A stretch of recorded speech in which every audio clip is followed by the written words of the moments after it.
buenos días tengan todos ustedes, buen día.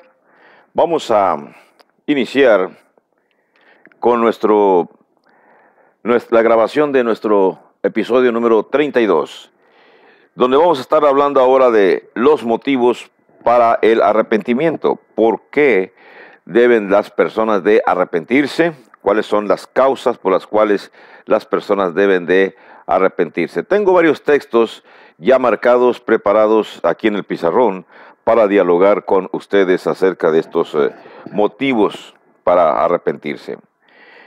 El primer párrafo que vamos a considerar es este.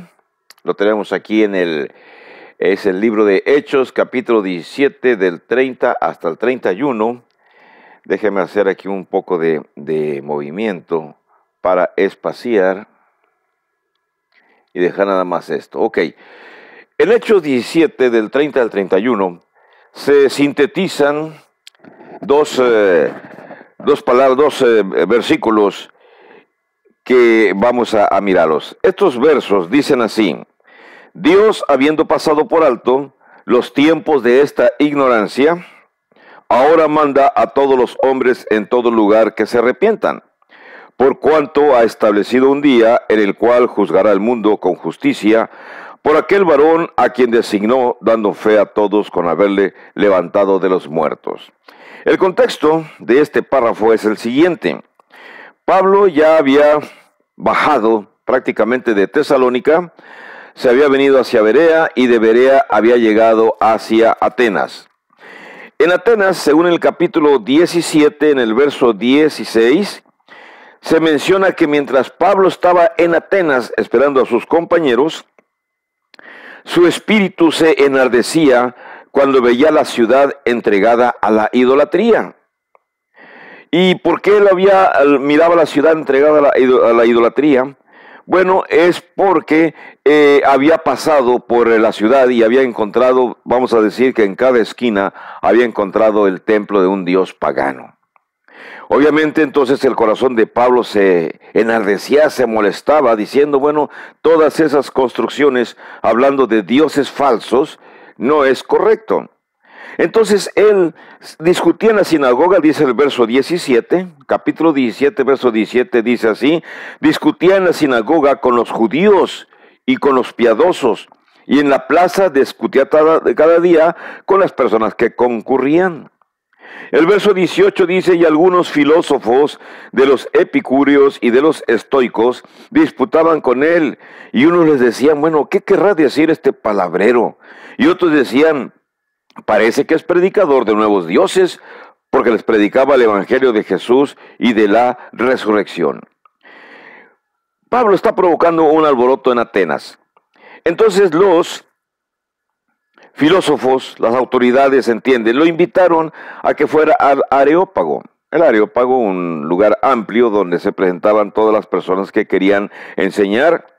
Y le dijeron, bueno, oye, queremos saber esa nueva enseñanza de la que tú hablas. Le dijeron en el verso 19.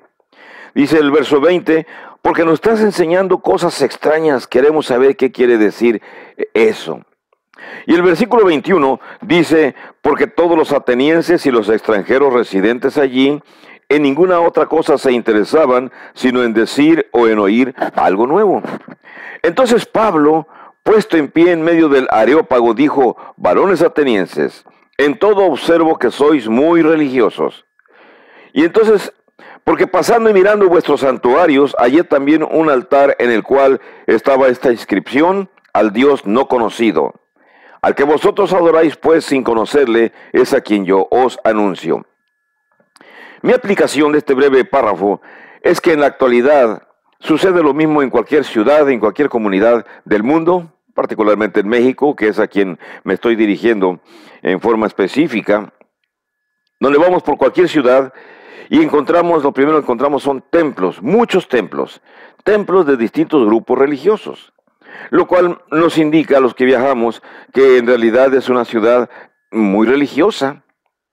Pero es difícil encontrar un lugar donde se adore al Dios correctamente, que se adore a Cristo correctamente. Es difícil en muchas ciudades. Tenemos que investigar bastante. Bueno, Pablo siguió diciendo a los atenienses que el Dios real, el creador, el verdadero, el que hizo todo el mundo, no habita en los templos hechos por manos humanas, ni tampoco es honrado por hombres como si necesitase de algo. En pocas palabras, el Cristo que adoramos no necesitan llevarlo cargando, no necesitan llevarlo a lomos cargando, porque el Cristo que nosotros adoramos es un Cristo vivo, es un Cristo que existe a la derecha del Padre.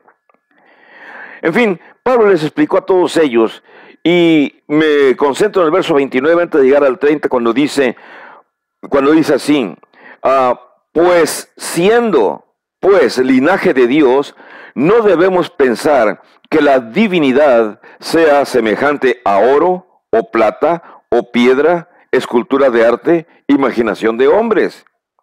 Y es entonces cuando Pablo les menciona lo siguiente que ya leí en el verso 30-31. Lo que dice Pablo en el verso 29 simplemente es que nosotros, los seres humanos, no tenemos por qué pensar que la divinidad, que Dios, que Cristo, es semejante a una estatua fabricada por cualquier persona. Una estatua recubierta de oro, de plata, con vestiduras elegantes.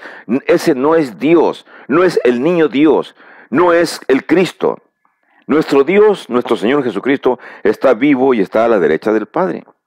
Entonces, en el verso 30 y 31, cuando ya les dice Pablo a los atenienses, le dice, Dios, habiendo pasado por alto los tiempos de esta ignorancia, ahora manda a todos los hombres en todo lugar que se arrepientan. Usted también, yo también.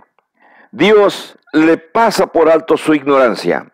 Dios le permite, le perdona su ignorancia, pero algo tiene usted que hacer. Seguir el mandamiento de Dios, que dice en el verso 30, ahora manda a todos los hombres, a todos los seres humanos, que simplemente se arrepientan. ¿Para qué quiere Dios, para qué quiere Cristo, o por qué Pablo les dice a los atenienses que Dios ordena que se arrepientan? Dice el 31, porque ha establecido un día en el cual juzgará al mundo con justicia, por aquel varón a quien designó, dando fe a todos con haberle levantado de los muertos. Y les explicaba Pablo a los atenienses que les estaba hablando acerca de Cristo, al cual Dios lo había resucitado de entre los muertos después de la crucifixión. Y note, le voy a leer ahorita los siguientes versículos para que vean ustedes la reacción. Oigan ustedes lo que voy a leer acerca de la reacción de muchos atenienses. Se burlaron. Dice el versículo 33, dice, y así, 32, pero cuando oyeron lo de la resurrección de los muertos, unos se burlaban y otros decían, ya te oiremos acerca de esto otra vez. Y así Pablo salió de en medio de ellos. Mas algunos creyeron juntándose con él, entre los cuales estaba Dionisio el Areopagita, una mujer llamada Dámaris, y otros con ellos. ¿Qué es lo que pudo impulsar a los que sí se juntaron con Pablo, según en este capítulo, pero en el versículo 34? Bueno, simplemente ellos sí sintieron temor de Dios. Pero los que se menciona en el versículo 32, cuando oyeron de la resurrección de los muertos que se burlaron, ellos forman parte del gran número de personas. Yo sé que ustedes me están viendo, y una gran cantidad de ustedes no creen en lo que estamos enseñando, no creen en lo que estamos explicando. ¿Por qué no creen? No están acostumbrados. Piensan que está correcto en lo que ustedes están, así que si se les habla de las circunstancias de que el Señor vive y está en los cielos, ustedes se burlan y dicen, no hombre, este predicador está hablando algo que no es verdad. Vamos a seguir con nuestras vidas, con nuestras juergas, con nuestros vicios, con lo que somos. Pero, sin embargo, un grupo pequeño entre los atenienses, según el versículo 34, creyeron, y hasta se mencionan nombres de personas, que son Dionisio, el Areopagita, y una mujer llamada Dámaris. Si los atenienses no se convirtieron todos, bueno, vamos a decir que un 10%, digo mucho, quizá un 5% se convirtieron. Quizá usted también puede ser un 5%, una parte de ese 5% de los que me están escuchando que pueden también convertirse. Pero eso solamente Dios lo sabe y ustedes también lo saben. No sabemos realmente qué puede pasar o qué puede usted pensar en su corazón. Brincándonos al libro de Romanos, Pablo nos muestra otro motivo por el cual las personas pueden arrepentirse. Voy a buscar Romanos en el capítulo 2 y vamos a leer aquí las circunstancias. En el capítulo 2 de la carta a los Romanos, Pablo comenzó diciendo, había una discusión en Roma, lo voy a decir brevemente. Los judíos y los griegos ya convertidos, greco-romanos ya convertidos, tenían discusiones acerca de muchas cosas, y el judío se sentía más importante que el romano convertido al cristianismo, y a veces el romano se sentía más importante que el judío convertido del judaísmo al cristianismo. Cada uno tenían diferencias, tenían choques. Entonces Pablo les escribe y les menciona que no deben de juzgarse los unos a los otros, que deben de tratarse con respeto. Tanto el judío convertido en cristiano debía tratar con respeto al greco-romano, y el greco-romano, también tenía que tratar con toda dignidad al judío que con dificultad estaba abandonando sus costumbres judaicas para aceptar el cristianismo. Pero en el versículo 4, Pablo se centra y dice: ¿menosprecia las riquezas de su benignidad, paciencia y longanimidad, ignorando que su benignidad te guía al arrepentimiento? Entonces, usted y yo en esta época es lo mismo. No somos grecorromanos, somos latinos, latinoamericanos. Pero usted, ¿qué cosa busca? ¿Busca la benignidad de Dios o busca la tribulación que Dios le puede enviar? Aunque no lo querramos creer, Dios enviará tribulación después a las personas que no crean en Él. Por eso una persona sensata puede buscar mejor la benignidad de Dios y puede modificar su forma de ser. Una persona insensata, por supuesto que no lo va a hacer, y bueno, cada quien escoge el camino que quiera escoger. Y Pablo siguió explicando más, hablando de lo que está sucediendo ahí en Roma. Ya previamente, en el capítulo 1, en el versículo 29 hasta el 32, le voy a leer lo que hacían los romanos que no eran cristianos, que apenas, vamos a decir que vivían en la metrópoli, pero que no conocían del cristianismo. Oiga usted, dice: estando atestados de toda injusticia, fornicación, perversidad, avaricia, maldad, llenos de envidia, homicidios, contiendas, engaños, malignidades, murmuradores, detractores, aborrecedores de Dios, injuriosos, soberbios, altivos, inventores de males, desobedientes a los padres, necios, desleales, sin afecto natural, implacables, sin misericordia, quienes, habiendo entendido el juicio de Dios, que los que practican tales cosas son dignos de muerte, no solo las hacen, sino que también se complacen con los que las practican. Piense usted, mi estimado videovidente, y estas calificaciones, estas características de los romanos mencionados ahorita que acabo de leer el capítulo 1 de Romanos, de los versículos 29 hasta el 32, hablan de las prácticas que los greco-romanos tenían en su época. Pero las épocas pueden ser cualquier época, los seres humanos seguimos siendo los mismos. En esta época es igual. Usted lea esa lista de actividades, lista de situaciones negativas, lista de inmoralidades o de pecados que la gente practicaba, y vamos a darnos cuenta que también en esta época nosotros también lo hemos hecho, infortunadamente. En nuestros países, en otros países, en los países latinoamericanos, países de otra lengua, igual. O sea, la humanidad ha caído en un hoyo profundo de inmoralidad, donde piensan que es normal las actividades que realizan y todavía se jactan. Vuelvo a mencionar constantemente a aquellas personas corruptas que han robado dinero a sus gobiernos y que después andan en otros países disfrutando del dinero robado. Hablamos de que ya no tienen conciencia. Y no es uno, no son dos. Hay grandes grupos de personas que lo hacen, lo practican, y entre ellos se buscan, entre ellos se unen.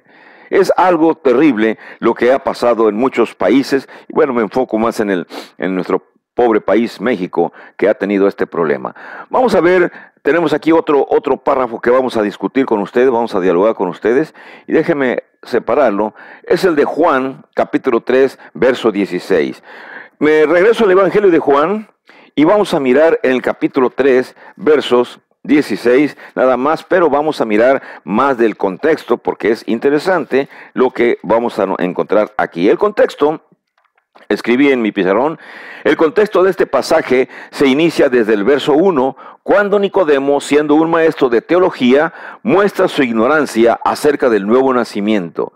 Así que Cristo le repite lo mismo en los versos 15 y 16, que Cristo vino para que todo aquel que en él crea y obedezca no se pierda, sino que tenga vida eterna. Nicodemo es un funcionario público de entre los romanos que, bueno, trabaja en Jerusalén. Y obviamente pregunta, tiene dudas de acerca de cómo va a ser el nuevo nacimiento. Como usted también, yo creo le resulta difícil creer que hay un nuevo nacimiento. Y no dudo que algunos de ustedes van a pensar en que así como Nicodemo preguntó que si tenía que meterse otra vez en el vientre de su madre para volver a nacer. Pero no es así, no son así las circunstancias. Voy a darles una lectura sobre esto. Dice, había un hombre de los fariseos que se llamaba Nicodemo, un principal entre los judíos.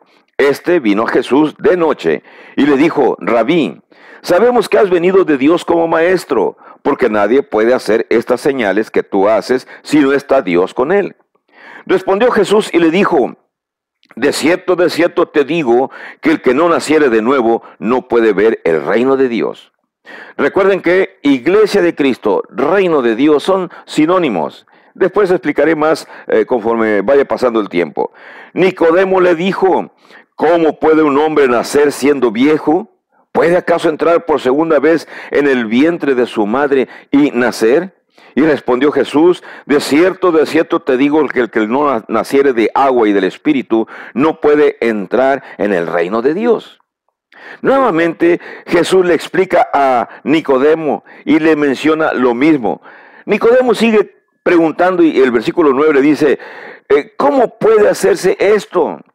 Y entonces Jesús, no cansado, sino entendiendo que aún las personas más cultas, más estudiadas, no entienden los conceptos cristianos, porque son humanistas, porque piensan nada más en sí mismos, así que estos conceptos los desechan y no los consideran viables. Le dijo Jesús a Nicodemo, ¿eres tú maestro de Israel? Verso 10, ¿y no sabes esto?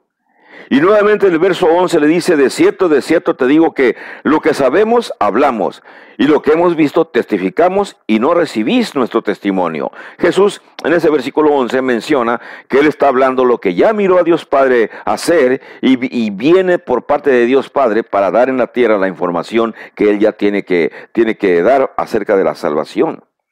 Y continúa el párrafo explicando más, y ahora sí nos concentramos en el verso 16.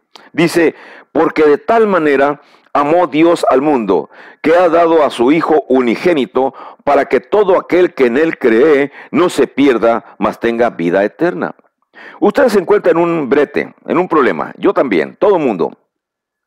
Según este párrafo, la única forma en que podamos obtener la salvación que Cristo Jesús ofrece, enviado por el Padre, es solamente si usted cree en Cristo Jesús.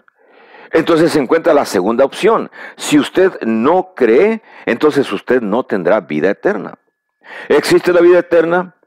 Hay evidencia bíblica. Nosotros nos basamos en la evidencia bíblica para poder explicar que esto sí existe y que es la esperanza de la humanidad. La vida eterna, después de morir físicamente, hay un más allá. Si usted lo quiere creer o no lo quiere creer, bueno, es cuestión suya.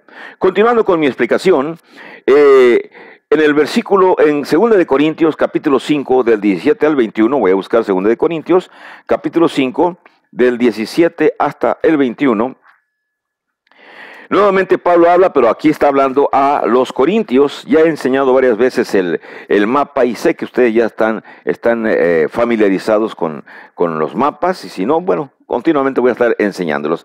2 de Corintios, capítulo 5, del 17 al 21.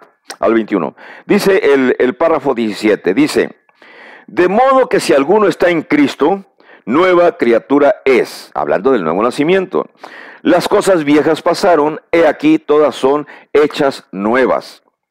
Y todo esto proviene de Dios, quien nos reconcilió consigo mismo por Cristo y nos dio el ministerio de la reconciliación. Que Dios estaba en Cristo reconciliando consigo al mundo, no tomándoles en cuenta a los hombres sus pecados, y nos encargó a nosotros la palabra de la reconciliación. Así que somos embajadores en nombre de Cristo, como si Dios rogase por medio de nosotros. Os rogamos en nombre de Cristo, reconciliaos con Dios. Al que no conoció pecado, por nosotros lo hizo pecado, para que nosotros fuésemos hechos justicia de Dios en él. Todo párrafo debe ser interpretado a la luz de la misma escritura. Así que en el versículo 17, cuando dice que todas las cosas pasaron y todas son hechas nuevas, Pablo se está refiriendo, está hablando a los corintios. Los corintios también son griegos, de raza griega, y viviendo bajo la dominación romana. Así que les dice que todos son nuevos, hablando del nuevo nacimiento, todos son cristianos, son personas nuevas.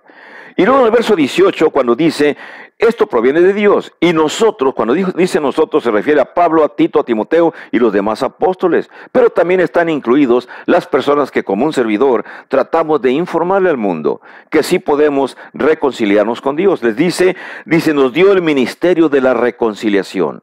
Por supuesto, Pablo, los apóstoles, recibieron aquel mandato desde Mateo 18, del 18 al 20, Marcos 16, 15 y 16, Mateo 28, 18 al 20, les da el mismo mandato. Vayan y enseñen el evangelio a toda criatura. El que cree y será bautizado será salvado, el que no crea será condenado.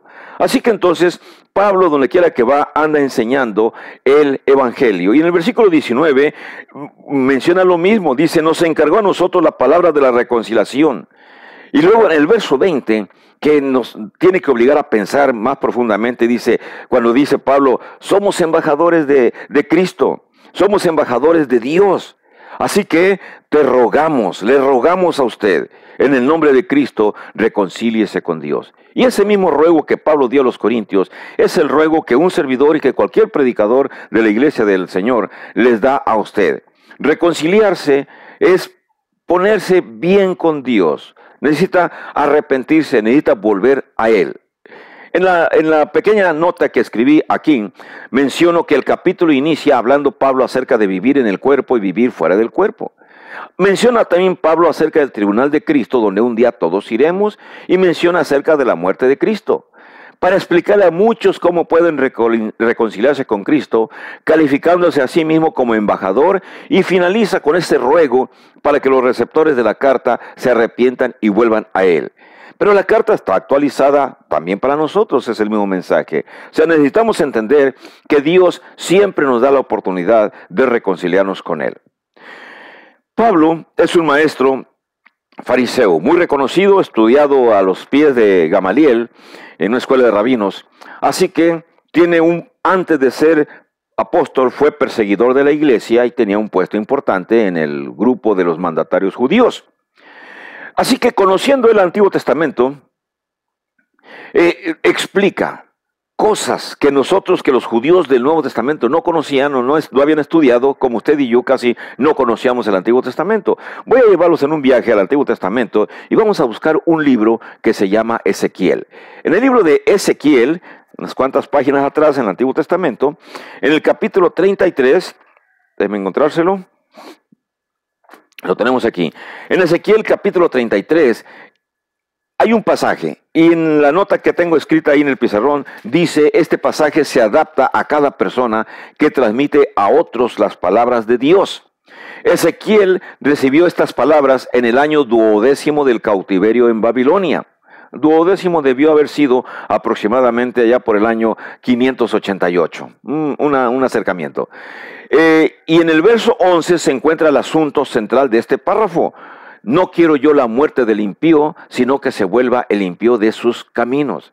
No hay necesidad de leer todo el capítulo, pero ya se lo estoy sintetizando, pero quiero hacer énfasis particularmente en ese versículo 11. ¿Qué es lo que dice ese versículo 11? Dice, diles, vivo yo, dice Jehová el Señor, que no quiero la muerte del impío, sino que quiero que se vuelva el impío de su camino y que viva.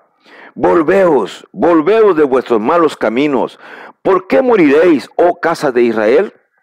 Quizá algunos detractores del cristianismo pueden decir que este párrafo de Ezequiel no fue dirigido a cristianos. Y es verdad, Ezequiel estaba en el exilio, estaba en Babilonia en el año mencionado, y bueno, recibió mandato de Dios, y cuando le menciona Dios lo que tiene que decir, entonces él tiene que hablar. Versículo 7 de 33 de Ezequiel dice: a ti pues, hijo de hombre, te he puesto por atalaya a la casa de Israel, y oirás la palabra de mi boca y los amonestarás de mi parte. ¿Sabe usted qué es una atalaya? Es el vigilante que está en la muralla de una ciudad, observando que la ciudad no sea atacada por el enemigo o que no vengan enemigos, o para notificar a los enemigos a los habitantes de la ciudad cuando el enemigo se acerca. Entonces la función de la atalaya, verso 6, la función de la atalaya es esto, dice: pero si la atalaya viere venir la espada y no tocare la trompeta, y el pueblo no se apercibiere, y viniendo la espada hiriere de él a alguno, este fue tomado por causa de su pecado, pero demandaré su sangre de mano del atalaya. En pocas palabras, si las personas que conocemos no comunicamos, no informamos a otras personas que no lo saben lo que el Señor está pidiendo, nosotros también somos culpables. El deber de nosotros, los que más conocemos, un poco conocemos más que ustedes, tenemos que informarles, porque en su momento el Señor también nos juzgará a todos por igual.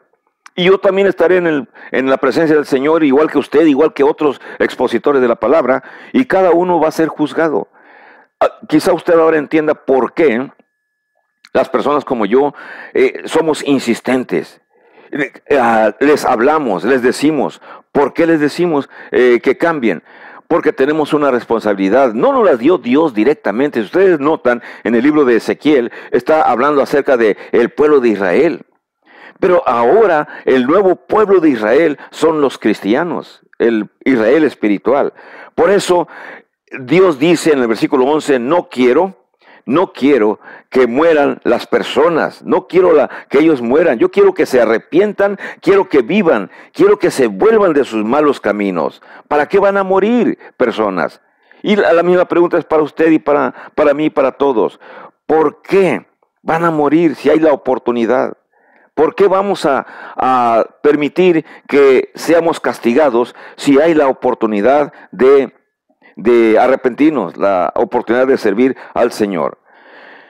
Dice más el libro de Ezequiel, no estamos hablando de Ezequiel, es nada más para hacer énfasis en que usted entienda. Dios no quiere que seamos castigados en la muerte eterna.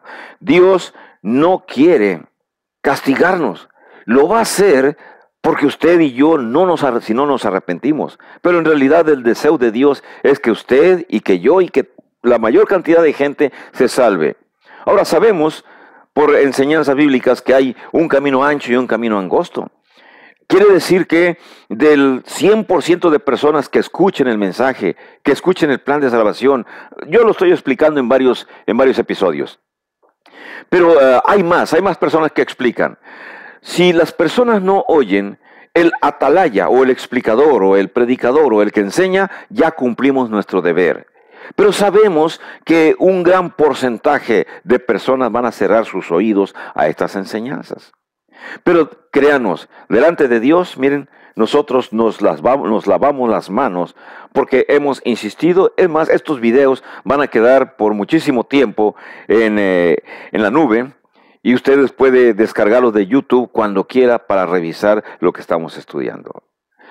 Mi oración es para que usted se modifique, se transforme, cambie.